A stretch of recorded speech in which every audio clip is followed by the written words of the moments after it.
খবরের হাট ইউটিউব চ্যানেলে একটি নতুন ভিডিওয়ে আপনাদের সবাইকে স্বাগত। আজকের ভিডিওর সারি দেওয়া মমি কোথায় কিভাবে উদ্ধার হলো সেই বিষয়ে বিস্তারিত জানানো হবে। জানতে হলে অবশ্যই চোখ রাখুন এই চ্যানেলে। আর হ্যাঁ, অবশ্যই এই ভিডিওতে মাটি খুঁড়ে পাওয়া গেল সারি দেওয়া মমি, 13টি সোনার জীব। এই জায়গায় আগে কখনোই কোনো কিছু পাওয়া যায়নি। এই প্রথম এখানে মাটির তলায় মিলল সারি দেওয়া মমি। পাওয়া গেল 13টি সোনার জীব সহ আরও অনেক কিছু মিলল কঙ্কালও। বিস্তারিত জানতে অবশ্যই চোখ রাখুন ইউটিউব চ্যানেল খবরের হাট। ভালো থাকুন, সুস্থ থাকুন আর নজর রাখুন।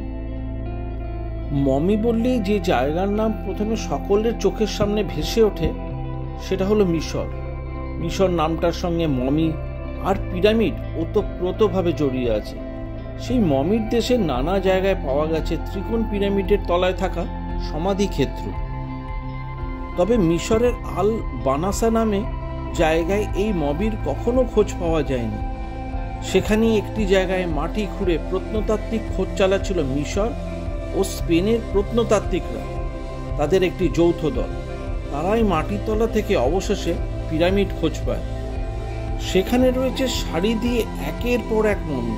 এতগুলো মমি একসঙ্গে পাওয়াটাও একটা বড় আবিষ্কার বলে মনে করছেন বিশেষজ্ঞরা। শুধু মমিই নয়, সেই সঙ্গে মাটির তলা থেকে পাওয়া গিয়েছে অনেক কঙ্কাল, পাওয়া গিয়েছে অনেকগুলো কফিন, প্রচুর শিল্প সামগ্রী, 13টি সোনার জীব, সোনার নখ সহ নানা কিছু। প্রত্নতাত্ত্বিকরা মনে করছেন এটা আদপে একটা গণকবরস্থান। আল বানাসা নামে জায়গায় এই প্রথম কোনো প্রাচীন মানবদেহ উদ্ধার হলো। ফলে মিশরের ইতিহাসে আরও একটা নতুন অধ্যায় যোগ করল আল বানাসার এই প্রত্ন নিদর্শন। এটি টলিমিক যুগের বলেই মনে করছেন প্রত্নতাত্ত্বিকরা। তাদের বিশ্বাস আল বানাসার এই খোঁজ ওই অঞ্চলের প্রাচীন ইতিহাস সম্বন্ধে আরও পরিষ্কার করে জানতে সাহায্য করবে। জানা গেছে টলিমিক যুগের আল বানাসায় কী ধরনের ধর্মীয় রীতি আচার রীতিনীতি মেনে চলা হতো।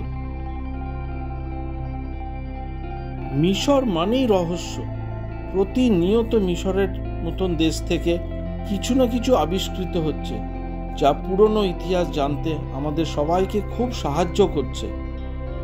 আশা করি এই তথ্যগুলো আপনাদের ভালো লেগেছে। কিছু বলার থাকলে অবশ্যই কমেন্টসে লিখবেন, আর তার সাথে অবশ্যই লাইক ও শেয়ার করবেন।